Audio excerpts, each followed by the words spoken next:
Hello and welcome to the Strategic Bookkeeper podcast.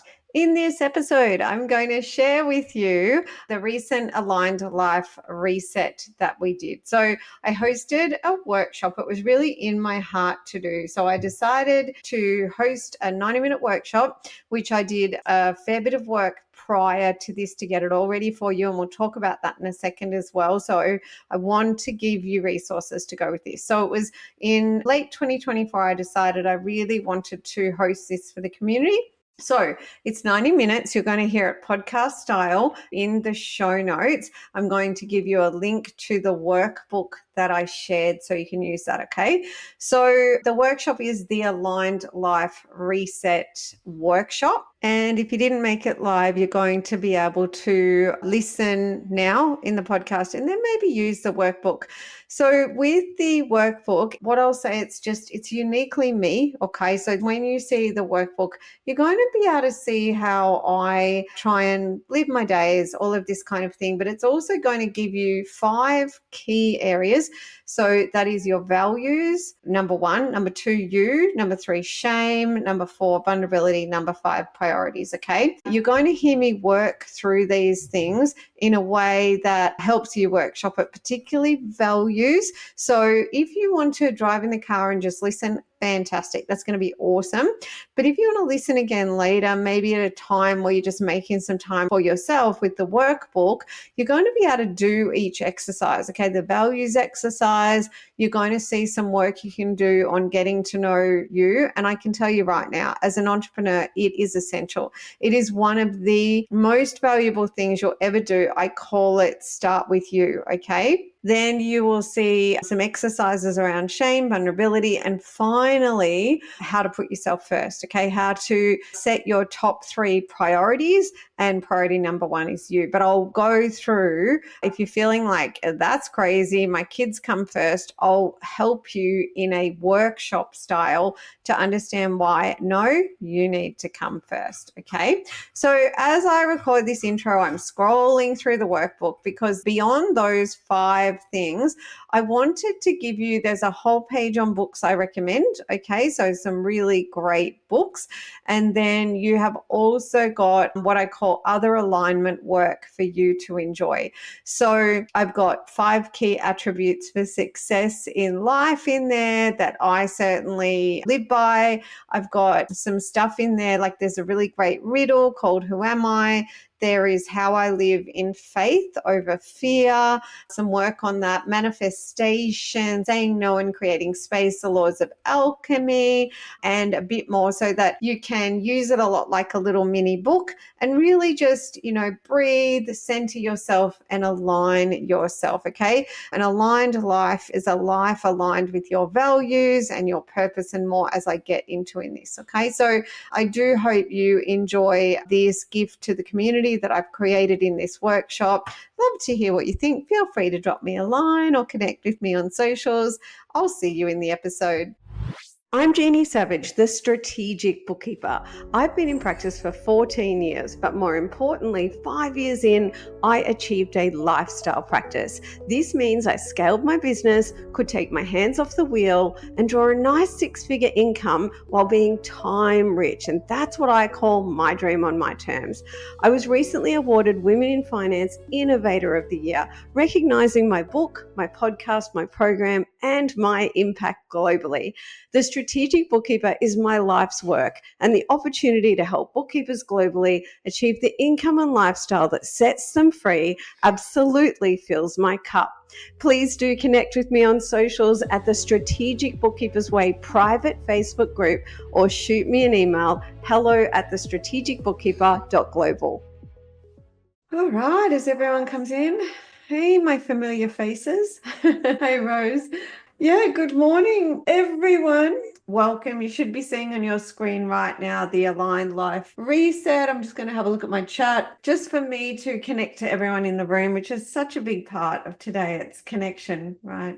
Just to have you let me know where you're coming in from in the world, whether it's all Australia, whether we've got other people. And if you're in my tribe, it's great if you just go tribe so I can kind of quickly see And it is great if you're listening and you're in the chat, if I can get a hey, because it's really important for me to connect with everyone all the time, whether it's business or life. Today is very much life, but we know that personal and professional intermingle. It's learning to put ourselves first and it's connecting to one another. Okay. The thing about today too, it can be a really vulnerable space. So if anything happens that you feel like turning your camera off, that is okay as well. Okay, so the Aligned Life Reset. Now, the first thing I'd like to do is give you all your workbook. So I'm going to drop that.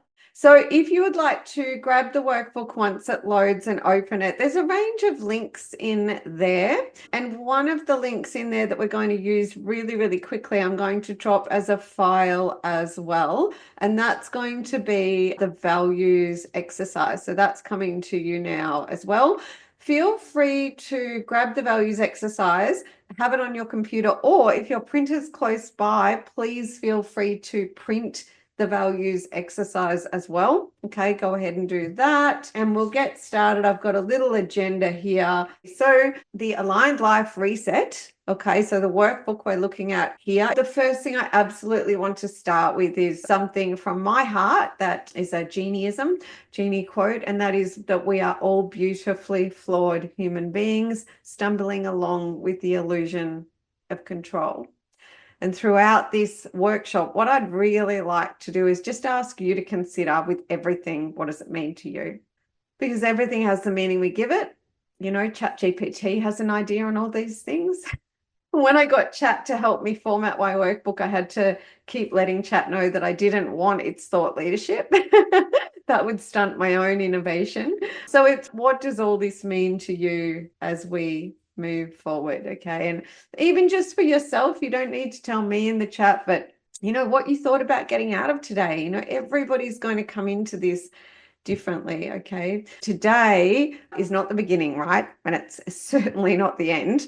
So I'm coming in and I've given you lots more today in this workbook than we're going to have time to cover off.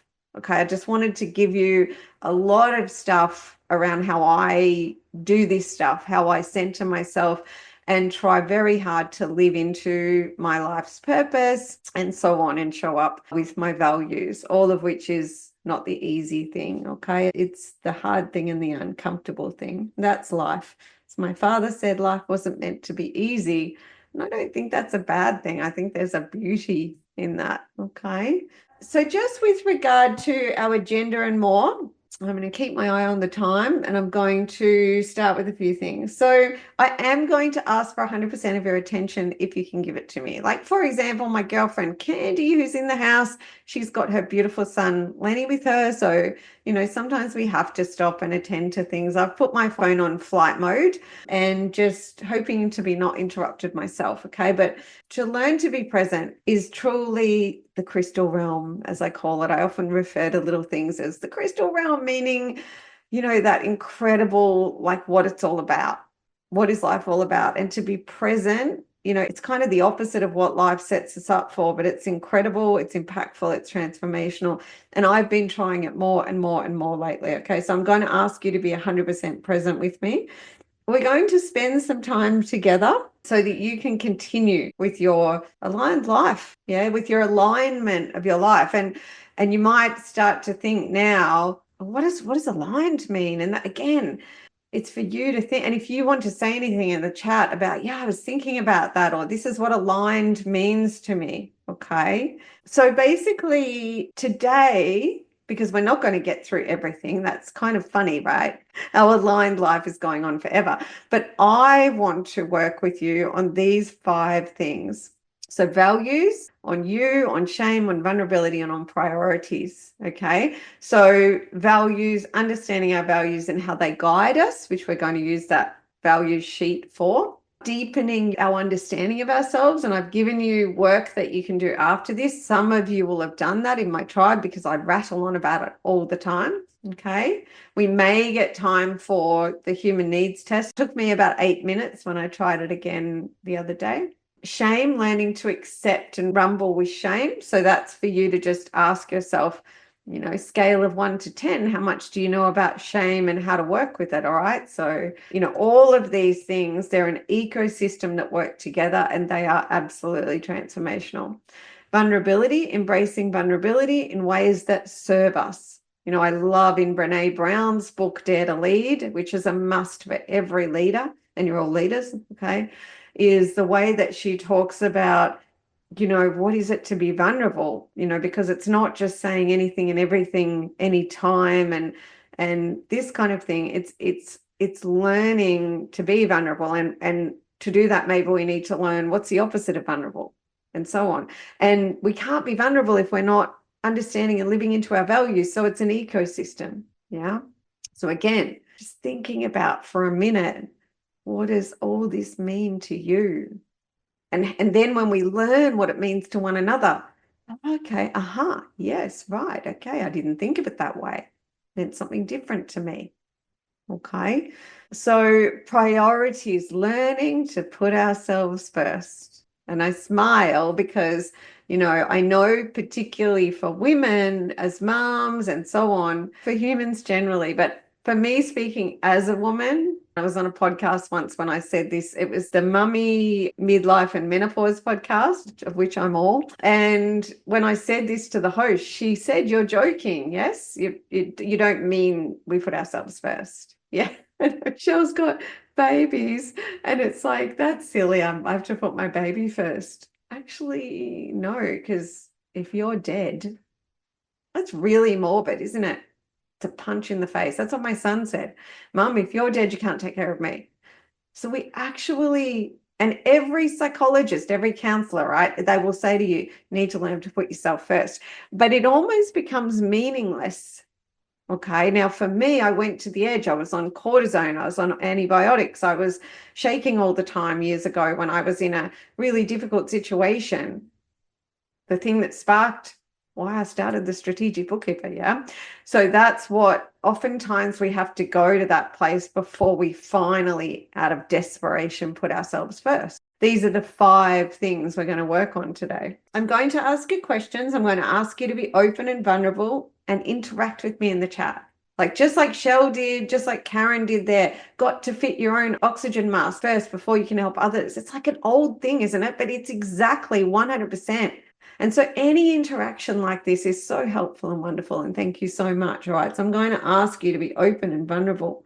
If I do ask you if you'd like to come off mute, it's okay to say no thanks. It's okay to cry. It's okay to do anything. I've almost cried this morning. I've had to deal with something really hard right before I ran this. And I said, thank you, universe, because you've just helped me feel how others in the room might be feeling, because we don't get to choose when we deal with the tough stuff. Yeah. Okay. I'd like to ask everyone to either have a pen and paper ready or your computer to type. Okay. What is the power of writing down things? I certainly didn't always know that. I knew that writing was really ideal for me. When I'm like yesterday in my AI training, I'm furiously writing. But I once thought that was part, like I should maybe be referring back to my notes. I threw out all my notes from that session, because writing isn't always, for some people, it might be about referring back to those notes. Fantastic. For me, and certainly how it works for everyone in some way, is that when you write or you type, for me, writing always works better. Nobody can even read my writing. It makes my brain sink it in and process it. We're going to cover journaling today. Okay. So I'm just going to read a message out from Michelle. I've definitely worked on this, putting myself first, in the past 4 months. Making sure that I exercise every morning, the last 4 years, journal and complete affirmations. I find this helps me have a good mindset to start the day. I'm working on that too, Michelle. Like Joselle and I both have had our health things going on, and I found myself waking up in the mornings like, oh my God, I'm tired. And I went, that's not the way to start the day, right? So just trying to find that attitude and gratitude and patience and these things too, patience with ourselves as well, to not have to change everything in 2 seconds, but find a way to get up. And I found for me, menopause is hard. Life is hard. For me, it was kind of what worked for me was saying good morning to my room, like good morning pillow, Because I found just getting up and saying I'm grateful for the energy I have felt like bullshit to me. And yet it works so well for Lane Beachley. It's just testament to we have to go to our own core and our own center. So good morning, bathroom. And I kind of felt like, oh, that sent me to gratitude for my bathroom and for my pillow and for my room. So whatever works for us, right? But I love, Michelle, that you said, it helped me start the day with a positive mindset. When we migrate there and we start to see ourselves in this cycle of negative energy, it's finding a way back, right? In whatever way suits us. So that's the pen and paper. Today is about connecting with yourself. Like ChatGPT wanted me to get you all to rate how you feel about certain areas of your life. No, thank you. Sounds like comparison to me. And how we rate how we're feeling in our life day to day, doesn't it all just go up and down? Life's not like that. Life is not ratings. Yeah. So that certainly doesn't sit with me. Okay. So ask me anything, comments, questions, suggestions. Okay. All right. So we're going to look at these. So working together now. So basically this workbook is going to give you how I show up. Yeah. I'm not perfect. I find if anyone ever says you're perfect, and I get that said to me regularly, I find it an insult. I'm going to be totally honest. I find to be told you're perfect is such an insult. Not only that, and the more you achieve, the more you hear this, you're incredible, you're perfect. Look, I love compliments. Tell me I'm incredible. Tell me I'm awesome. But please never tell me that I'm perfect, because that's scary. And I think it's toxic. Okay. And it sets us up for fail, because suddenly when we're not perfect, goodness gracious. Yeah. So Marianne I have a gratitude book, and I'm starting my day writing down 10 things that I'm grateful for. Yeah. Gratitude. You'll see later in the book how this is a big part of it. So Rose says, my partner has been on his own life reset since New Year. It's great to be aligned with him, and we are excited to grow and achieve things in 2025. Okay. So once again, we are all beautifully flawed human beings stumbling along with the illusion of control. Perfection is to be human. Okay. In this workshop, I don't need to have all the answers, but I promise to show up vulnerably and create space for the magic that unfolds when we come together. Yeah, progress over perfection, exactly. So basically in this workbook, I've given you a chapter from my upcoming book that you can just grab later. And it's the reason I gave it to you is it's got a lot on mindset and productivity. Okay. And I think that will be really helpful to you. And the book's coming out soon, so you can grab that as well. And it'll be audiobook and so on. So we've already gone through a bit of that, but basically it's an ongoing journey. Okay. So can I ask if in the room, like, do you journal or like, is it a yes or no, or I, really want to, I haven't done it before. I've journaled all my life, any answer that is really, really helpful. Yep. So Julie journals. Great. So I've done it all my life. And what I found out when I chat to people who haven't really journaled is that, again, everything has the meaning we give it, right? And so if I was to ask you, well, what is journaling? I discovered that my idea of journaling was very different to other people's. Okay. So I wanted to tell you what journaling is to me. So it's putting a pen on paper. That's it. That's what journaling is to me. If nothing comes, that's journaling. If a shopping list comes, that's journaling. If a picture comes, that's journaling. If my deepest, darkest thoughts come, that's journaling. If a poem comes, that's journaling. Sometimes I feel like I'm connecting to people all over the world when I journal. Yeah. So it's just a pen on a paper. It's a dot on a paper. And that is it to me. That's journaling. Because think about what happens. We've made the intention and time to sit and open a notepad with a pen. I mean, that you've just created space. Sitting and putting a dot on a piece of paper and having your brain go wild for 5 minutes and not writing anything, that's journaling to me. So journaling for me is actually just that action. Okay. Yeah, I love this. I'm just looking at the chat. And so So definitely just, and based on what I said, if that's bringing up anything for you, like, wow, I never thought of it that way. Now I feel like I can journal. If journal is a dot on a piece of paper, I feel like that's a lot easier because it's about you. And there's never, in the words of the amazing Dr. Zeus, there has never been anyone youer than you, and you are perfect. Okay? Perfectly flawed human being stumbling along with the illusion of control. So one of the things that I'll definitely be encouraging you to do beyond this is just to journal, because it's just that making time for yourself. Okay. And I don't have a set time that I get up and journal. And some days I don't journal at all. I'm a big pen and paper writer. And if you're someone who's like, I'm always writing everything down, maybe you're a journaler. You know what I mean? Some people don't write even lists. And for most of us in that room, we'd be like, what? How do they survive? Most of us in this room are probably big list people. And I think that's journaling. So what we're going to do before we kind of move on to values, I thought we'd just start by reflecting on some questions. And these are not finite questions. These are my questions. These are the questions that I thought might be nice as starter questions. Okay, again, no rating. The reason I'm running this workshop at this time of year is it's a time we reflect. It's just a close of one year, a beginning of another, so that we can think about, like, if I look at, I always like to think, what am I going to stop doing, start doing, do more of? I call that being discerning.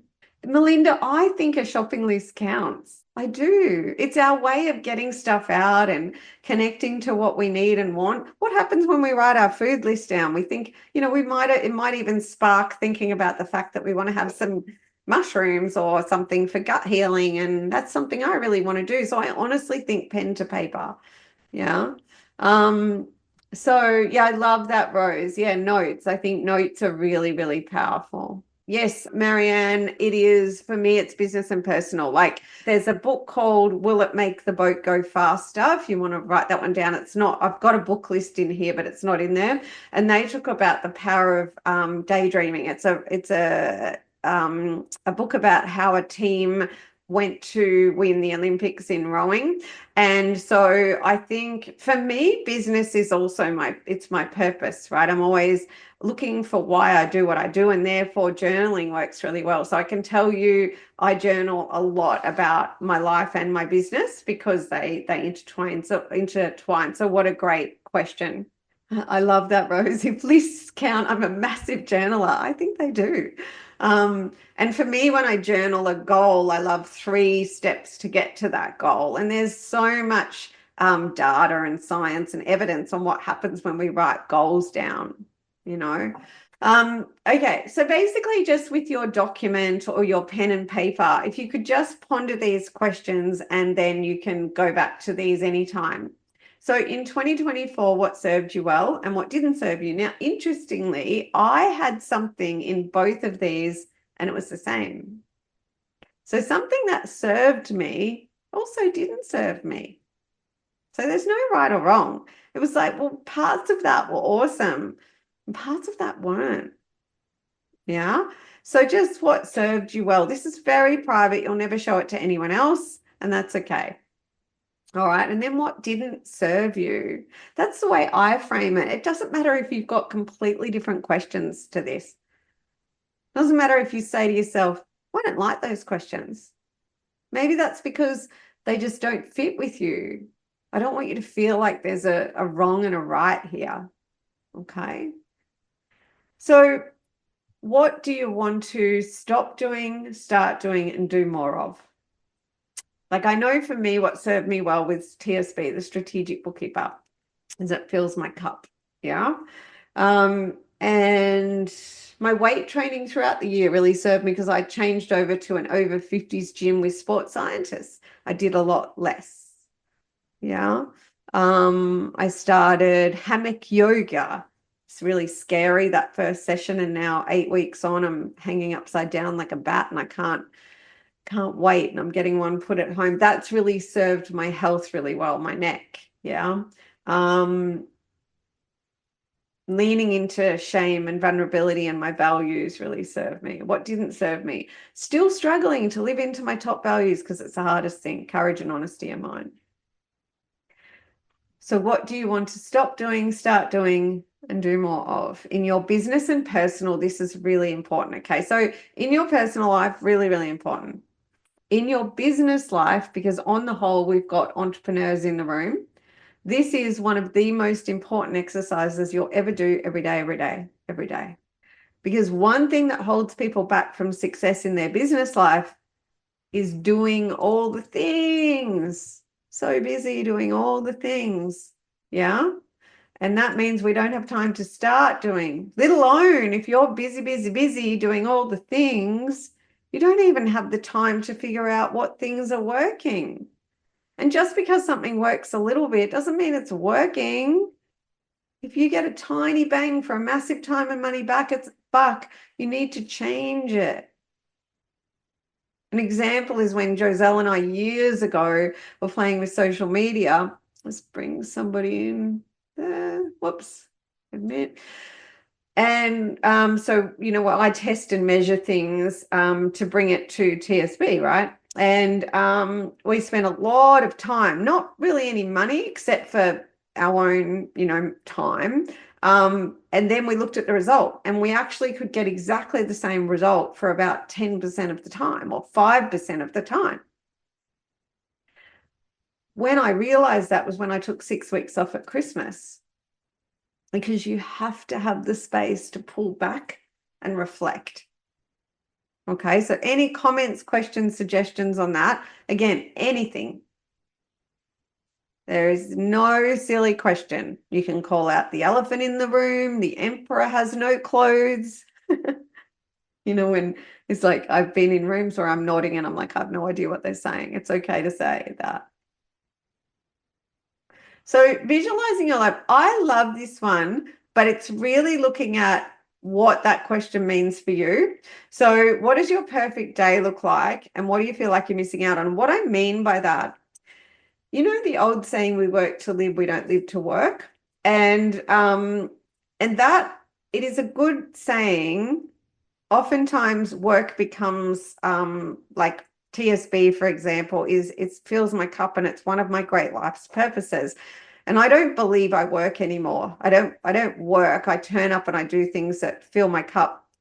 However, at the end of the day, there is still a lot of truth in that. In the last 6 weeks, I've switched off from work completely for the first time in 6 weeks, and it's been really good for me.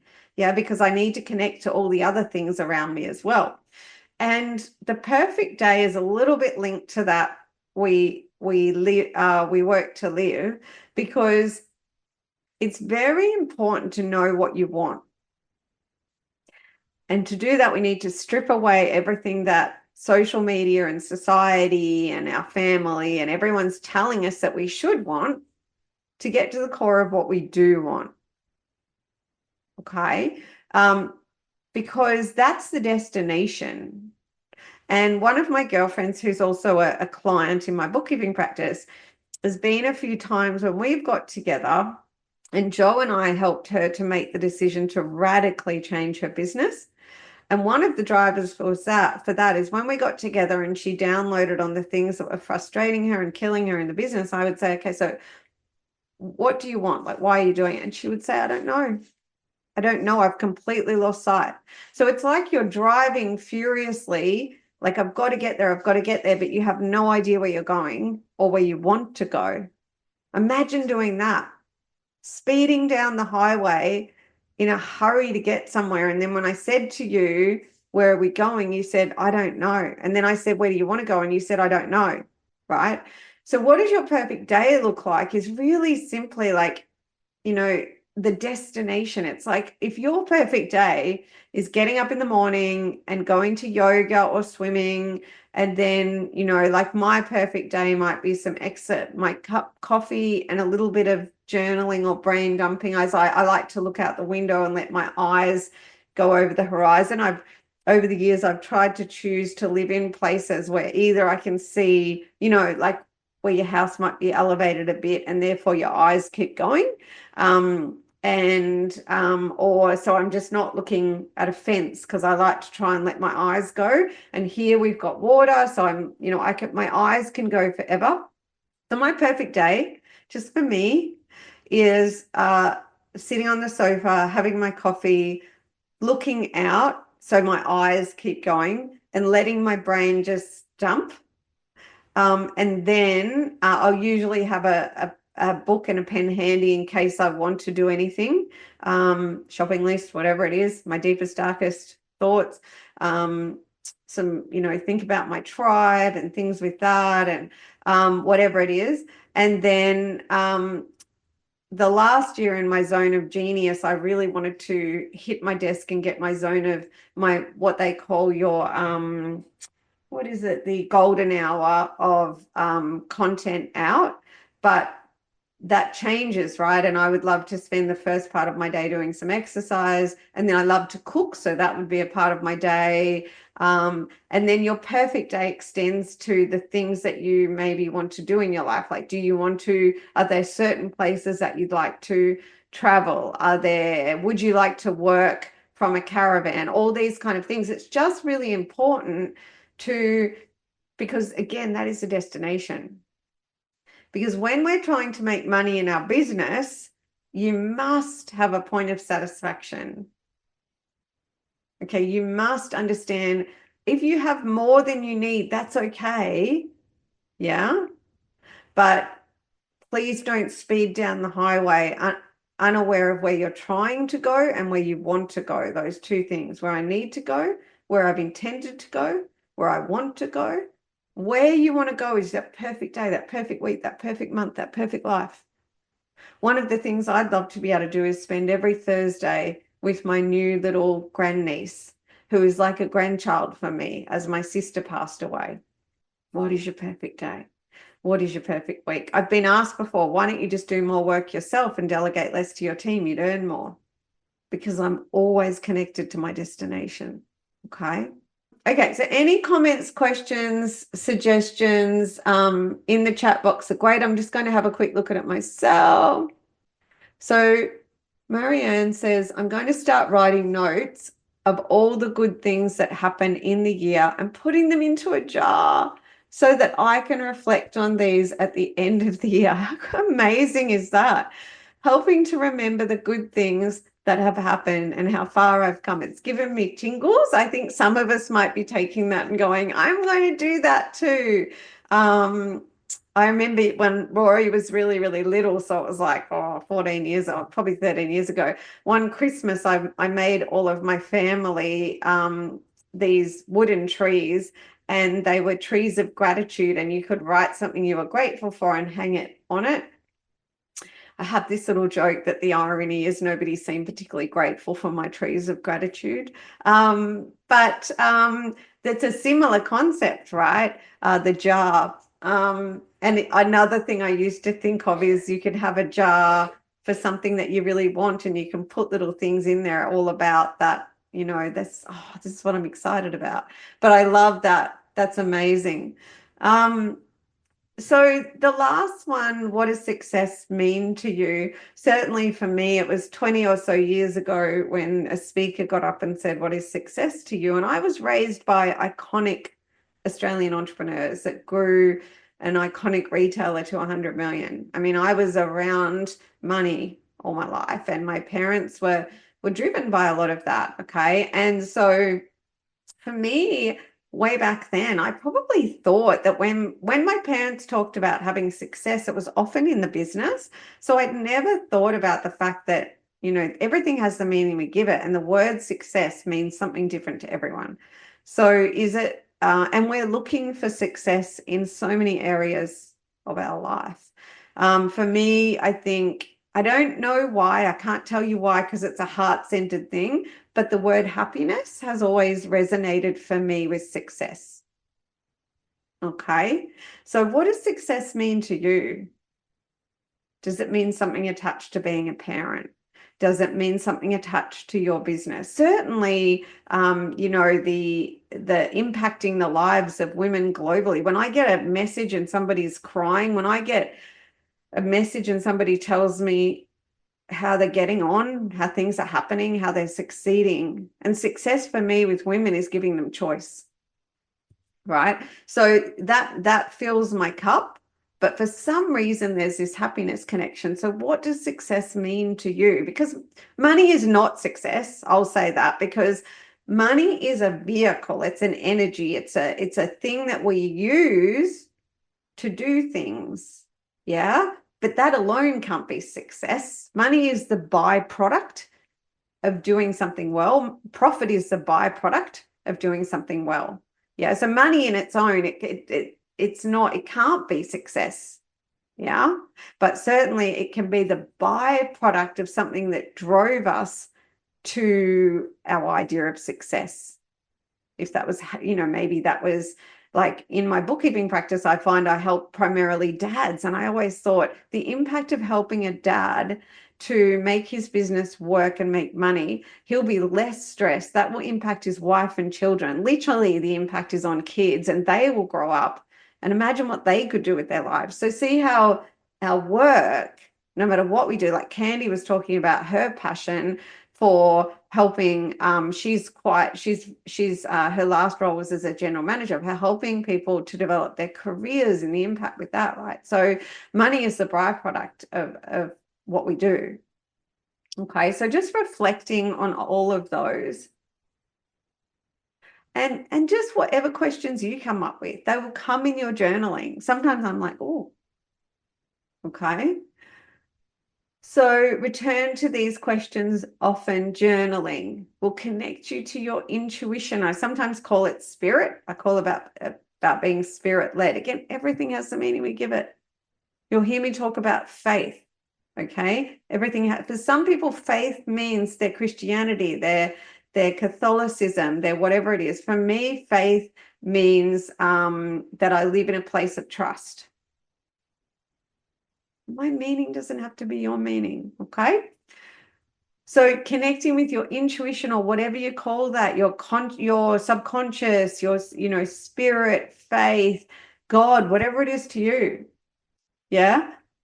Giving space for both the questions and their answers to guide you, to guide your journey. Okay, so let's jump to the values exercise. So I have got mine printed out here somewhere. Here it is. Okay, so you could start this today, or we could finish it today. I found this personally really easy to do. Doesn't mean you'll find it easy. You're going to find it easy, hard, or somewhere in between. That's life, isn't it? It's great if you've got a highlighter. I happen to have one with me, remembering that you can go and spend 15 minutes a day on this stuff if you want. And again, just keep any questions, comments, suggestions. My North Star for you today is these 5 things. So to work through our values, and credit to Brene Brown and Dare to Lead, where this comes from, we want to just look at the values worksheet. And there are many more values than this. I think this is a great list. Thanks, Shell. I just highlight everything. Highlight every value that resonates with you. Okay, so I'm going to do that now. And if you've got it on your computer, you can just maybe, look at them and decide. Okay, so I'm going to do that with you with my other glasses on. Oh, it's such a beautiful exercise. We're just going to take a moment of quiet to do that.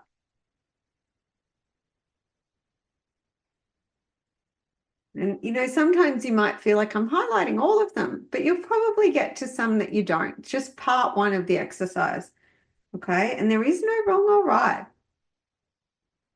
Imagine if we're all the same. The world would be weird, wouldn't it? So once you've gone through that list the first time, so I'm having a look at Rose. The first time I did this exercise, I highlighted 50% of the page. I find that I am a different person in context with what I'm showing up for, and my values vary depending on the situation. I agree. I think mine was really different just then when I did it. And I think I've learned so much from my tribe the last couple of years, right? and everything impacts and influences us. We're constantly changing every second of every day. So when I did the human needs test, it came out pretty much the same, but I was a bit surprised. Like I thought it might be more different because we change and evolve, and we find the place inside ourselves. And certainly as we get older, I think hopefully we find the commitment to connect to a more authentic, heart-centered place inside ourselves, rather than showing up as what we think we should be. We show up as who we are.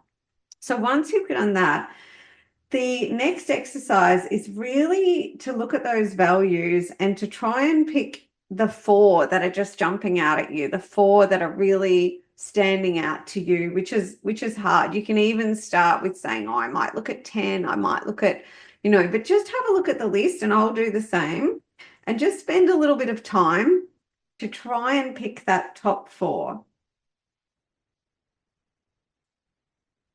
And you could circle them, or you could put them in a different highlight or write them down, remembering that this is something we can do after this as well, 15 minutes a day. And this exercise, like Rose was saying, things can change. It can also be the way that you're interpreting it. Like I do this with clients in my coaching. Okay. So if we don't know ourselves and our values in it, it impacts our business.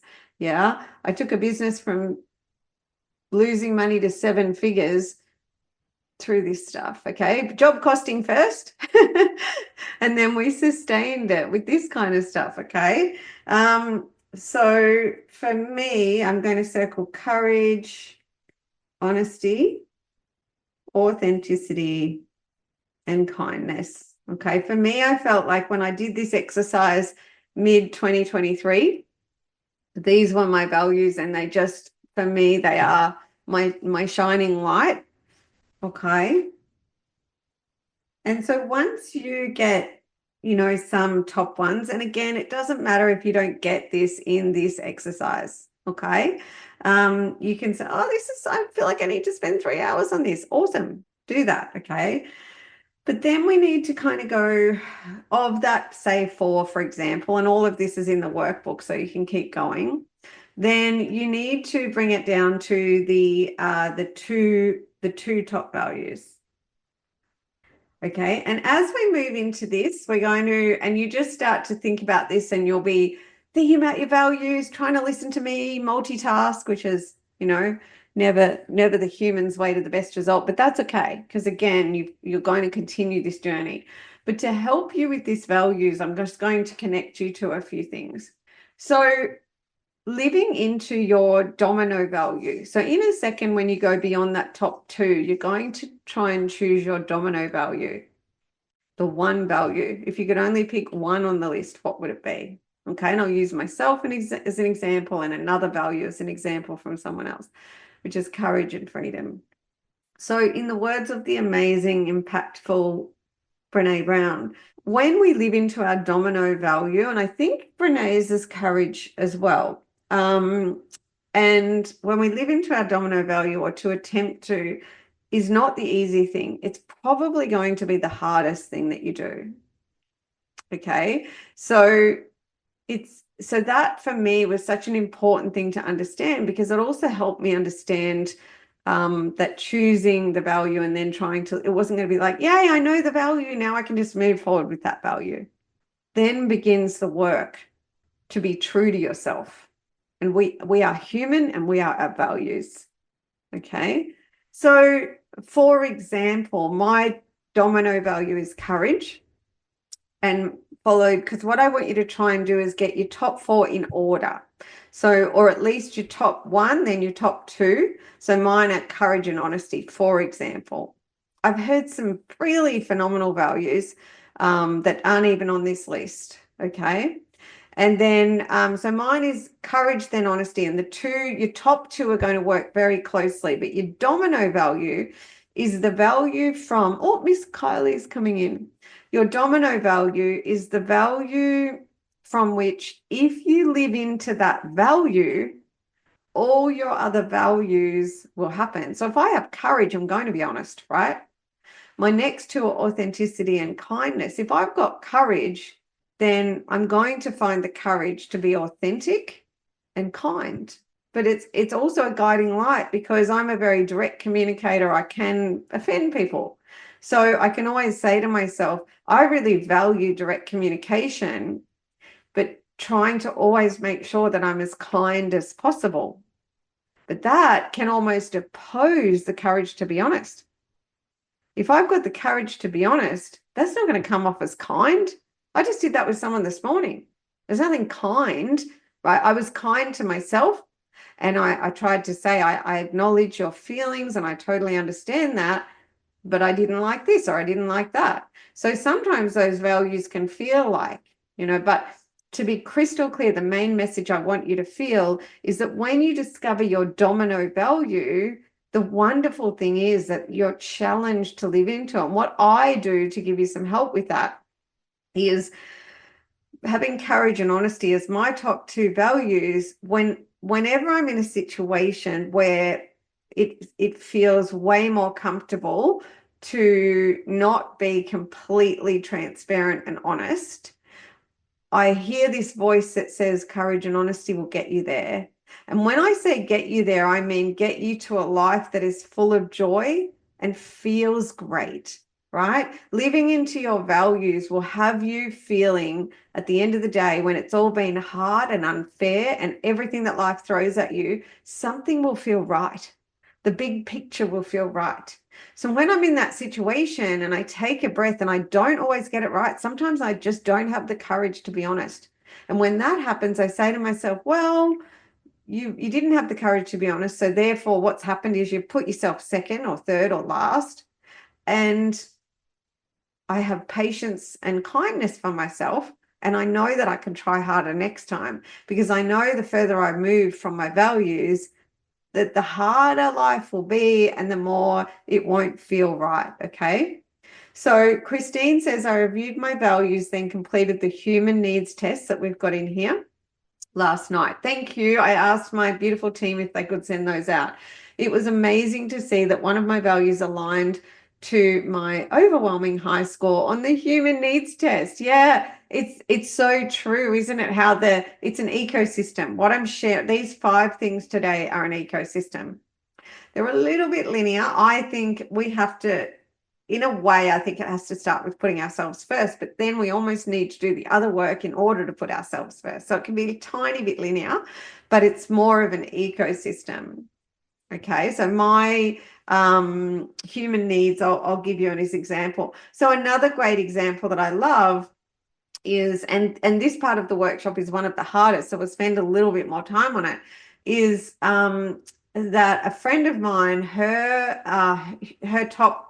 domino value. Remember, so domino meaning this is the value from which all of your other values will work, right? So her domino value is freedom. She was raised to be a people pleaser. Living into the value of freedom requires setting boundaries and prioritizing alignment with values.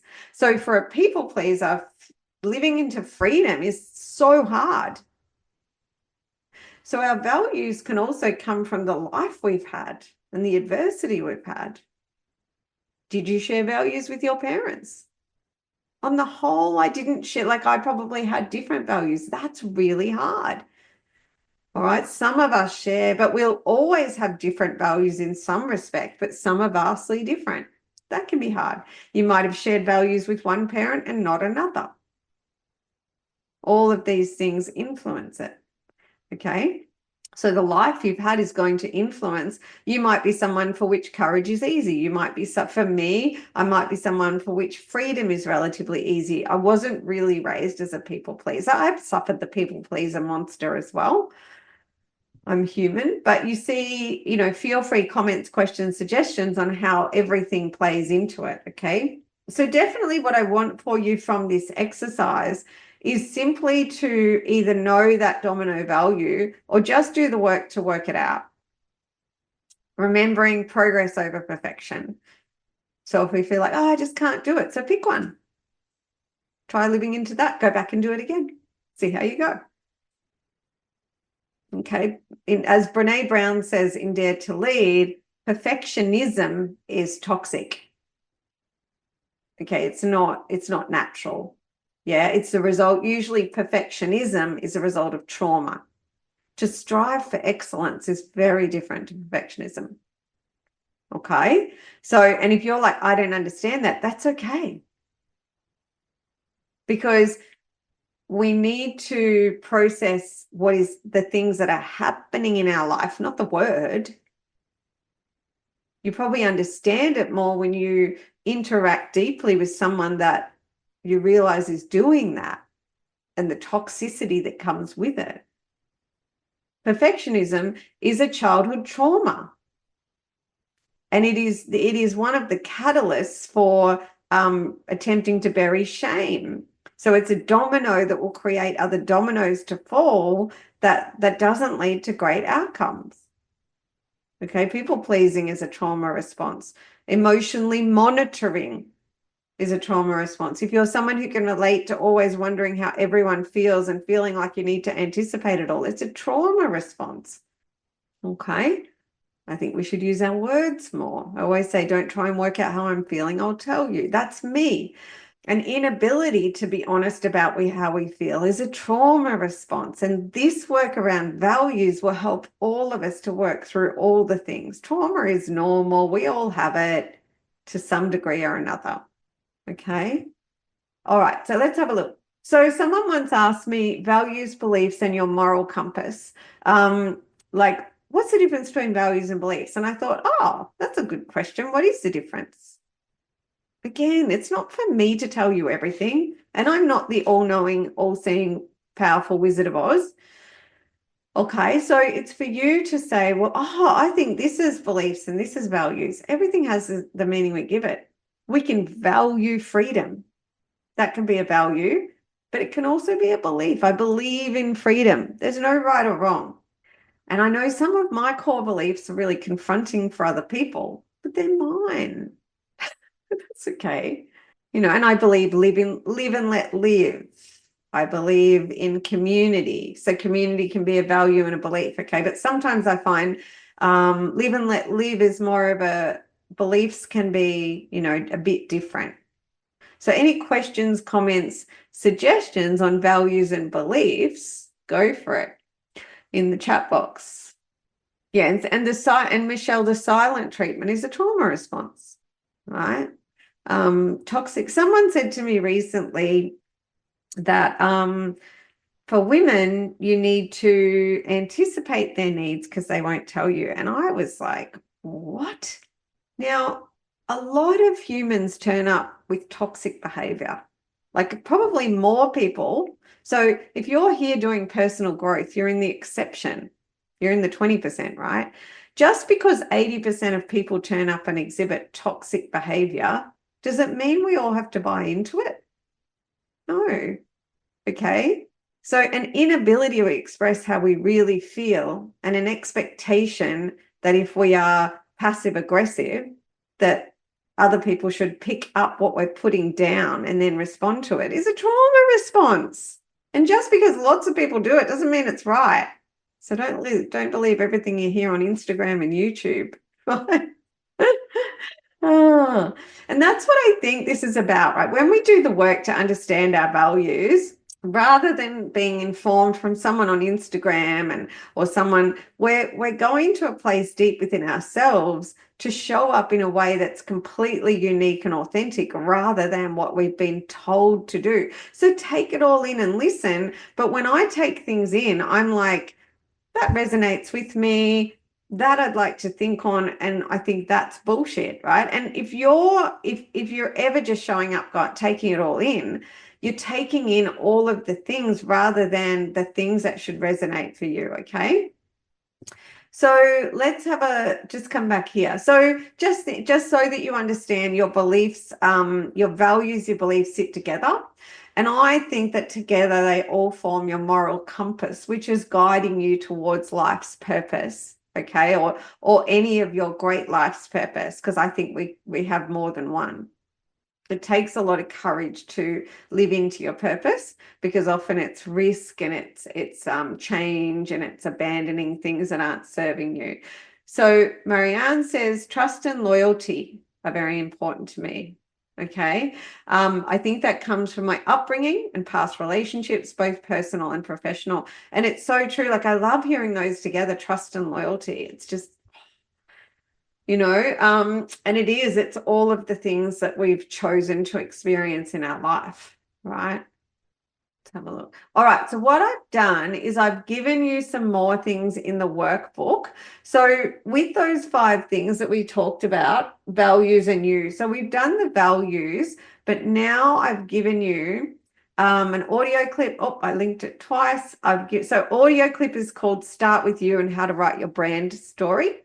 Okay, and you can jump on socials. The Tribe's got me in the Tribe. The Strategic Bookkeepers Way Facebook group is where you can connect with me. You can friend request me. If you friend request me, shoot me an email so that I know to accept you, because, we all get friend requests and we're like, who's that? But I love connecting with my community.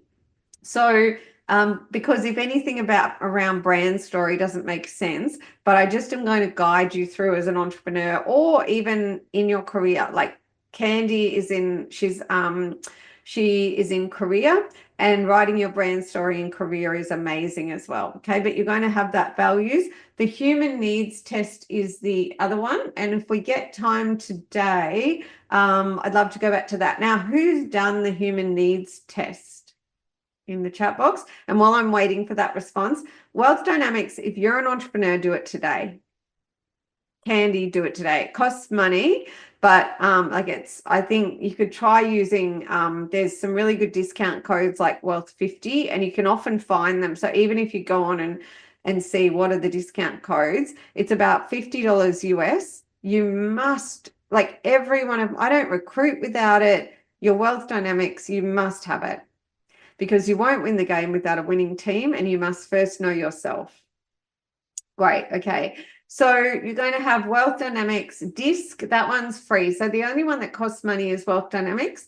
You must know your disc. Start and maintain a finisher I learned about. So I think I developed my own test, which you can use there, and love languages as well. Okay. You might have Myers-Briggs. You might have human design. I haven't done that one yet, but I'd like to.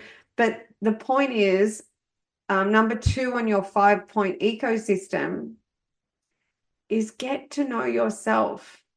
Okay. And as an entrepreneur, you're showing up to serve and impact the lives of others, even if you've never thought of it that way.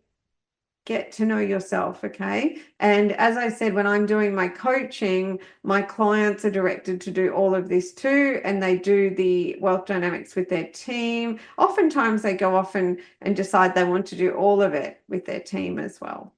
Okay. Oh, stop and have, I was chatting to Demi and Joselle before this and saying, I had no idea how healthy herbal tea was. So now I'm going crazy with my iced herbal tea, that it's full of those polyphenols, I think they're called, for gut health. Wow. So now we've worked on points 1 and 2 from the ecosystem, so that you can understand your domino value and you can live into that, and you can understand your top 4 and just really have them in a heart-centered place and let them guide you, and go on a journey throughout the year to challenge yourself around the uncomfortable and difficult work, to live into them, to get to that. It's a short-term pain for a long-term gain, right? When we choose the short-term gain, like if don't have the courage to be honest, then there's a longer-term pain. I'm not putting myself first, that kind of thing.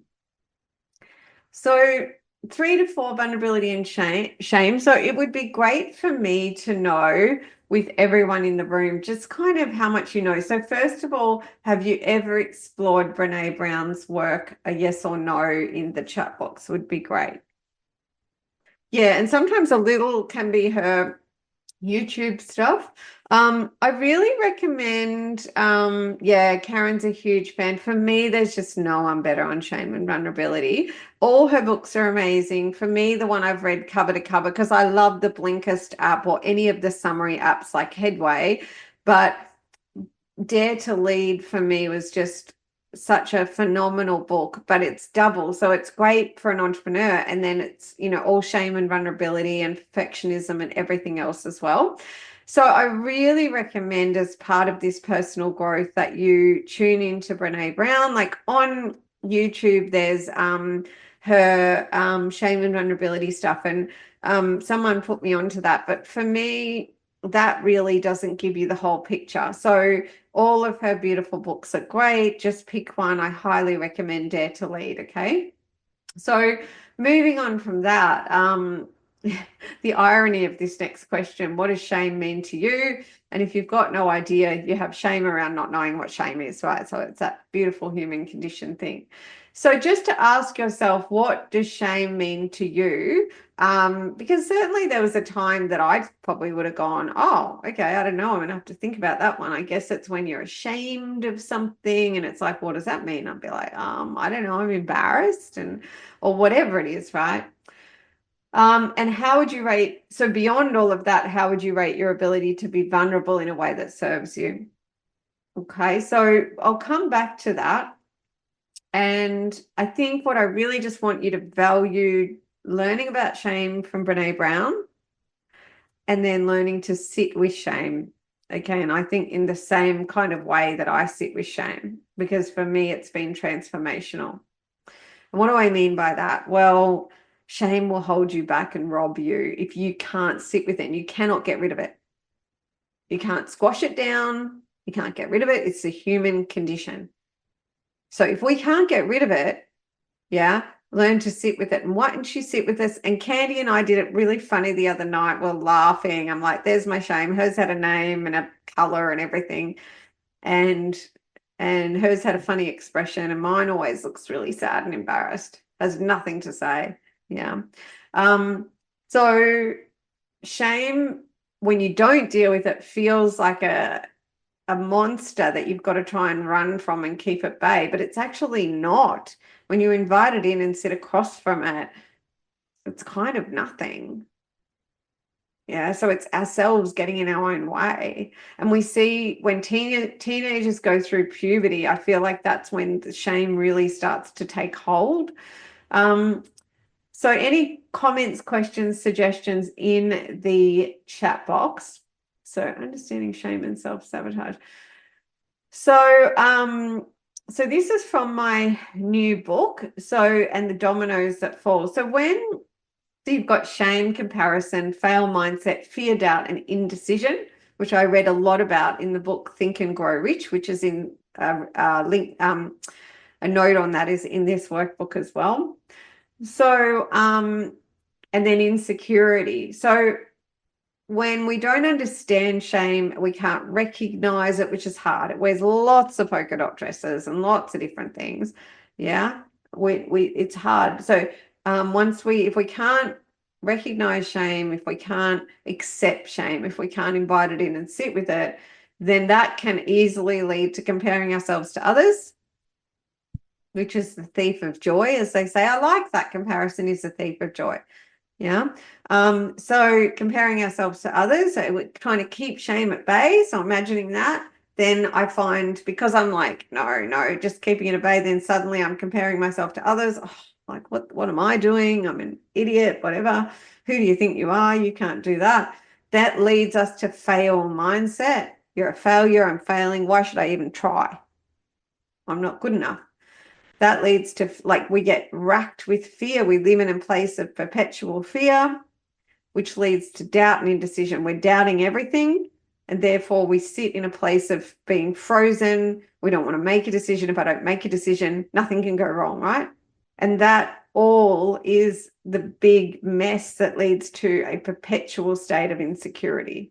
So I truly believe, and that's all my own work, okay, inspired by Brene Brown, that shame is where we need to do the work for everything else to fall into place. Okay. So Michelle says, just read Cat John, Authentic, Coming Home to Your True Self. Currently reading Mel Robbins, and I know a lot of people rave about Mel. I've got her on my Instagram. And hers was Let Them Theory, aiming to read more books this year and less TV or streaming and scrolling. I hear you. I'm not really on socials anymore, and it happened as a consequence of becoming more present. And for me, the catalyst for that was when I was in Spain last year, about May last year. I could feel an inability to be present. And when I got home and Enrique shared photos with me, I couldn't remember it all. And I was just shocked that I hadn't been able to fully enjoy everything because of this, my brain being elsewhere.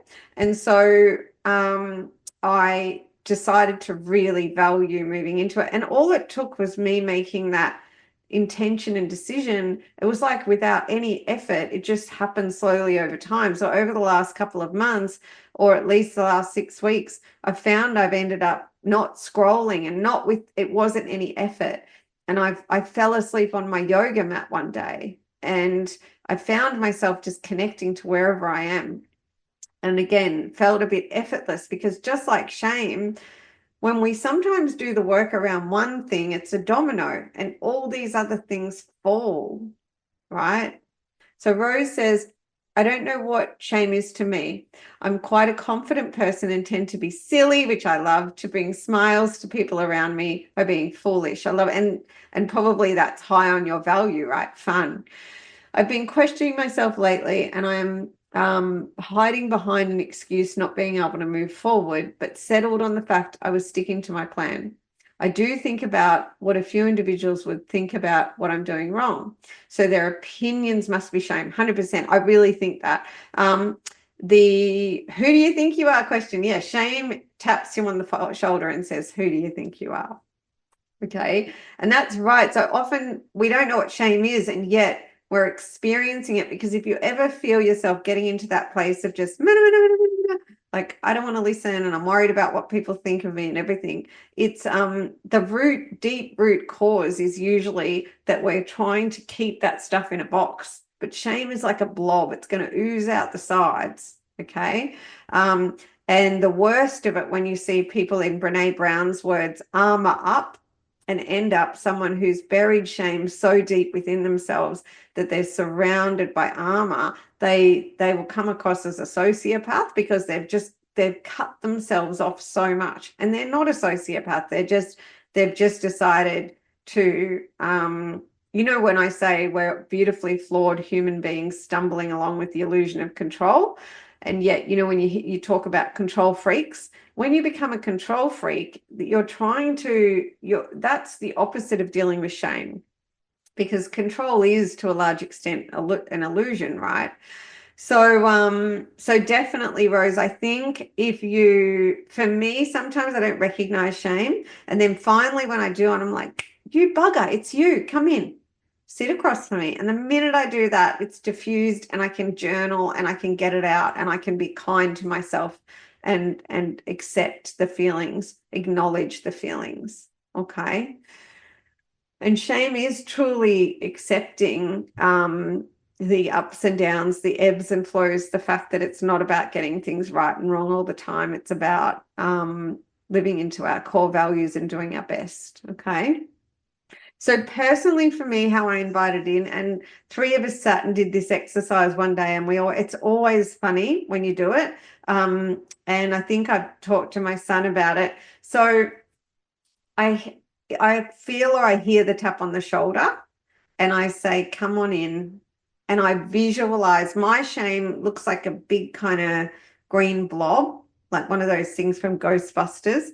And I visualize shame sitting across in front of me, and then it's out from the shadows. Okay. And so for example, I'm really trying to set myself up to jump in a caravan for a while and work from the caravan. But it's such an incredible, amazing thing to me that I had that shame come up around, who do you think you are? You can't do that. That's a goal other people achieve, not you, right? And that was easy to recognize, because the feelings were coming up. So I try and pull shame in to sit across from me so I can just acknowledge the feelings, right? And go, it's shame. And that's the normal human condition. And I can breathe and center myself in a place of acceptance, but it's always a little bit different. Okay. Let's have a look. So basically, I really think Rome wasn't built in a day, and I could learn as much from Rose about shame as she can learn from me. So it doesn't matter where we're at, we're all going to have different experiences. Okay. And number 5, so putting yourself first. So this is kind of a really fun one where I ask you, have you come to a place in your life where you've been able to say, yes, I put myself first? Or is that the first time you're hearing it today? Are you one of those people like my friend that kind of laughed and said, that's a joke, right? Because there was a time in my life where I would have done that, absolutely. And I think I might have put it in my first book where I had doctors and I had the Medicare office laughing at me saying on my Medicare card, I was number 5, even though I got the Medicare card, right? Have my stepkids on there, everything. And they said, do you realize the universe is telling you you literally come last? And the doctors would laugh at me and, there's signs all around us, right? And then I heard this really lovely lady in a podcast. I think she might run a business around time, like I call her a time smith. And she said for her it was about coming up with her top 3 priorities, which is what I'd like you to do. And I really want to encourage you that, in my opinion, you must be your own first priority. And it starts with intention. So do you put yourself first? How can you start putting yourself first? For me, it was probably, again, getting to the brink. If I didn't, would I still be here? Do you know someone who didn't and they're not here? Okay. And so but then once I did it, I realized that, and I'd had postnatal depression, I couldn't show up for anyone as my best self anyway if I didn't put myself first. Just like Karen talked about the oxygen mask. If I pass out trying to put your oxygen mask on, I'm no good to anyone. So it'd be great if we can all just set that intention and then your top 3. So way back when I was dreaming and visualizing helping women globally, my top priority, I said, okay, it's me, my physical, mental, spiritual health. My second priority was my son. I think at the time he was only about 5 or 6. And it's like, well, absolutely, that's our responsibility to make them safe. Okay. And then number 3, I called, inspired by Tina Tower, my empire building, because that was my life's purpose. And these were my top 3 things that filled my cup. Yeah. And then what happens is, and this is what I'd heard from this time smith, she said, when somebody says to you, I need this, or I want this, I need this from you, you can come back to these priorities and ask yourself, does it serve one of them? So, Jeannie, I'd like you to help at a dance school. That really serves my number 1. My top human needs are growth and contribution. It serves my physical, mental, and spiritual health. Another time, one of the school dads said, I'm really down and I really need help. And I just wondered if you'd be the person who supported me. And because I'd done this work, I was able to say, is there somebody else that could support you? Because my plate's really full right now. And he said, there is. And I said, would it be okay if I asked you to reach out to that person? Because I just feel like my plate's really full right now. Who would have trouble saying no to that? I would have trouble saying no to that. But because I got my priorities right and I stopped putting everyone else first, I was able to do that. So I'd love for you to do that work. What are your top 3 priorities? Okay. And then lastly, I'd love for us to start the journey of these questions. It's what I call life's too short not to have it all. What does having it all mean to you? Okay, so this is going to be really good to journal even after this workshop. You might go, I know what that is already. For me, it's a simple life connected to nature, okay, and various other things. It's going to be connected to your values, to your human needs. Please do the human needs test after this that I've given you, if you haven't already done it. So what does having it all mean to you? How do you nurture your physical, mental, and spiritual health? And if you're in a place where you're like, well, I don't nurture it very much at all and I don't put myself first, that's okay. Whatever comes, It can be about how you're going to, how you've dreamed of doing that. And the rocking chair test. You're at the end of your life, sitting in a rocking chair, surrounded by family and friends, about to leave this earthly plane. What's the one piece of advice you would give them? Okay. So what's the one piece of advice you want to leave everyone with? That is a tough one because it's one piece. I'm saying one piece. It's, oh, but I want to say so much. Say so much, write a book, do whatever you want to leave a legacy. The one piece of advice I would leave, and again, it was so hard. It's like, but I want to say so much. It's your health is your wealth. Your physical, mental, and spiritual health is your wealth. Okay, so for me, that's my answer. Now, I used to listen to people answer this question in the Dent podcast, which is no longer running, but still available on the platforms as a historical podcast. It was really cool. And it's a great question to ask ourselves. And these are great dinner questions.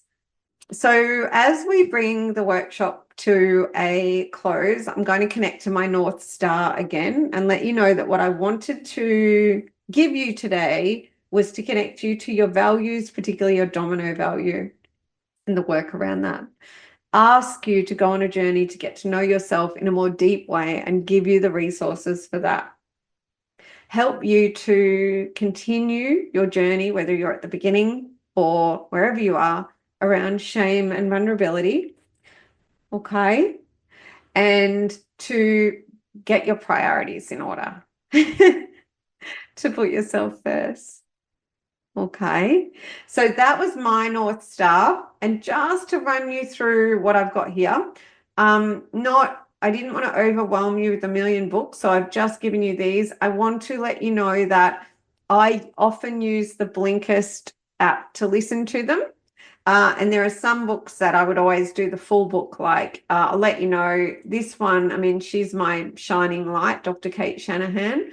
Dr. Mosley, his books are usually only about three hours long. So I tend to do all those. Dare to Lead, I think the whole book's great, but you can do the blinks on all these books, the summary on all these books, and then go back and read what you want to read. I did the summary of Mind Magic, which is on manifestation. So if you're wanting to know more about manifestation and you want it from a real science point, which I loved, it was like I would consider myself a very spiritual person, but I'm also science and data. So I love that this was a real analytical take on manifestation. Atomic Habits, oh my goodness, it's just a must read. This one I've only done the blinks, the summary, and it was enough for me, the science of when. But to get to know yourself, this is a must. You must understand whether you're a lark, a bird, or a night owl, and celebrate yourself, okay? Spiritual health, so an oldie but a goodie, and confronting and strange, but I mean, Napoleon Hill for me. In the chat, has anyone read any Napoleon Hill, like Think and Grow Rich or Outwitting the Devil? I know Miss Julie's going to go, yes. And many of us will read like Think and Grow Rich. I've got the original, I've got the revised, I've got the workbook, I've got very spiritual. And then the Strategic Bookkeeper, and I've got a new one coming up in a few weeks. It's all written just with the publishers. The 5 a.m. Club is a fable. It's not a business book, it's a fable, and I love fables. I love, like, there's one called The Tao of Pooh. It's like the Tao of Winnie the Pooh. Tao is spelt T-A-O, like Tao, things like that. Yeah, so Think and Grow Rich is, I find it very heavy, and Julie was just saying it's very confronting. I like the audio book to start with myself. And then I've just given you a whole lot of other alignment work. So I think attributes for success in life: attitude, gratitude, patience, trust, and faith. So who am I?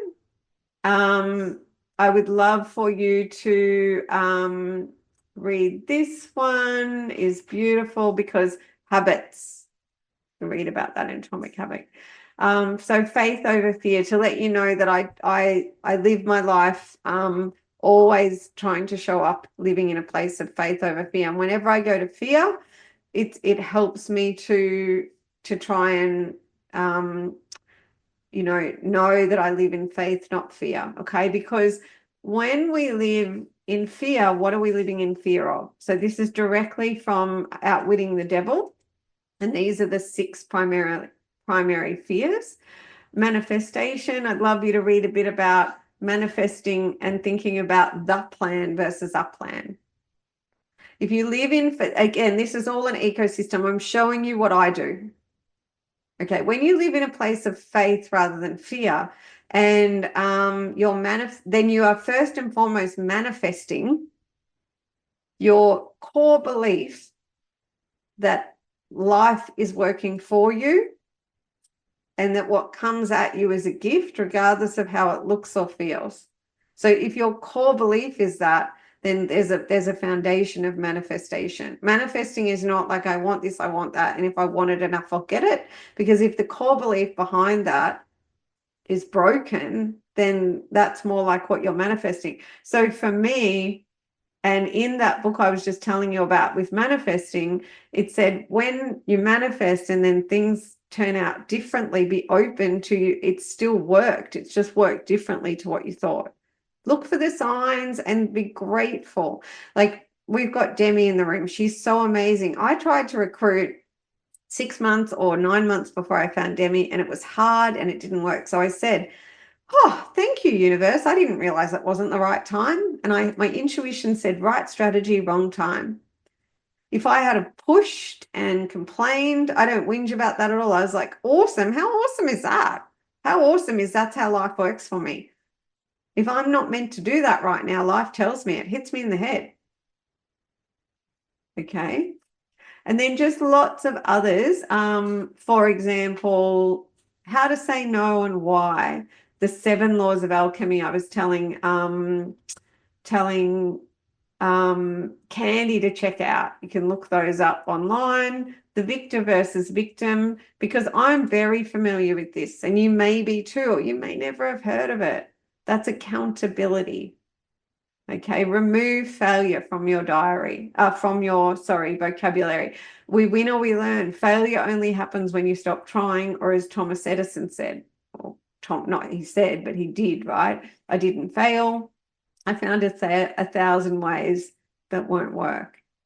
Please remove I know from your vocabulary. It stunts personal and professional growth. I know is the voice of shame, because it's an inability to be open. If you know, there is still room for learning. In fact, the more you know, the more you're primed to learn. So next time someone says something and you already know, say, aha, or yes. Yes, that's interesting. Aha. Remove I know from your vocabulary. And please do reflect on your progress. There is science and data. And I can tell you, when I see someone struggling, let's say I'm talking about inside the transformation program, there are certain elements that are common to everyone that struggles. And one is a constant look at what you're not doing and what you're not achieving. So please constantly reflect on your progress and what you are doing and what you're getting right over what you're not. And my osteo said that my ability to do that was transformational. He said, my ability to not look at the fact that maybe I haven't cured something, but all the progress I've made. Okay. And this, again, I'm a science and data girl, and this is transformational. So that is the end of your workbook and the end of today's workshop. And before we finish up our beautiful connection to one another, I definitely want to express my gratitude for coming into this space with me. And I'd love a final comment in the chat box around your key takeaway today, or anything you feel like leaving the workshop with. And I will stop my share and I'll just wait for some beautiful key takeaways. Okay, great. Let's do that. Oh, Julie, I love that, asking AI to summarize key points. We've just been learning about that. Julie's like just going full steam ahead, really good at AI naturally. She's like, oh, I don't know. And I'm like, oh my Lord. And you can ask AI to teach you things and everything. I think sometimes a little bit of knowledge is a dangerous thing. So as a tech person, and Julie considers herself not a tech person, sometimes it gives you less barriers, you know what I mean? Thanks so much, Karen.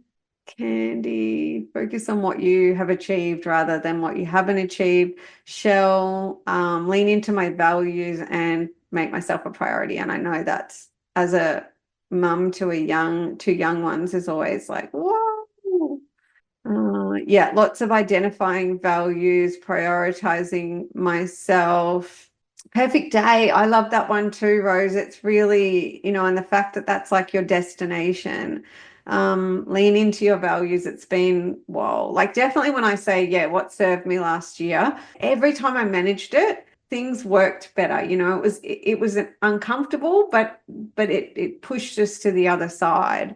My takeaway is to continue with what I'm doing, trust myself, appreciate little wins, values and priority. Results on human. Oh, I love it. Yeah, when you do the human needs again, my percentages were different, which was really, really cool. Thank you so much, everyone, for coming in today, and I will see you all soon. Okay, my friend, now it is time to take action. So, what are you going to do with what you learned today? The way I see it, you've got two options. You can go it alone to try and save some money, or you can back yourself and go for it and join my tribe. And let me tell you, we are knocking it out of the ballpark. That's not a sales pitch. That is me serving you, dare I say, courageously. To find success, I 100% know you need the mechanics, which is like the keys to the kingdom, but you also need to get your mindset right and be super productive. And these are all things I help you with inside the program. I could go on about this forever because I really want this for you. Have a prosperous week, and I'll see you in the next episode.